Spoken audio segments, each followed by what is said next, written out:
ગઈકાલે ભુજ તાલુકાના સૈયદપરના ગ્રામજનોએ કલેક્ટરને રજૂઆત કર્યા છતાં ભૂમાફિયા દ્વારા જમીન પર ગેરકાયદેસર રીતે કામગીરી શરૂ રખાતા ગ્રામજનોએ કામને અટકાવ્યું છે। સૈયદપર ગ્રામજનોની રજૂઆત બાદ પણ દબાણ કરાતા દ્વારા સૈયદપર ગામની જમીન પર પોતાની કાર્યવાહી ચાલુ રાખતા આજરોજ ગ્રામજનો સાથે સ્થાનિકે ધરણાનો કાર્યક્રમ રાખવામાં આવેલ છે અને સમસ્ત ગ્રામજનો અત્રે ઉપસ્થિત છે તથા કામ બંધ થાય તે બાબતે એચડીએમ સાહેબશ્રીને જાણ કરવામાં આવેલ છે। Story report by Karan Vaghela, Bhuj.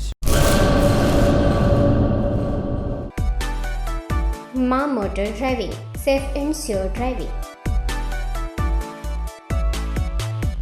Driving એ શોખ સાથે આપની મોટી જવાબદારી પણ છે।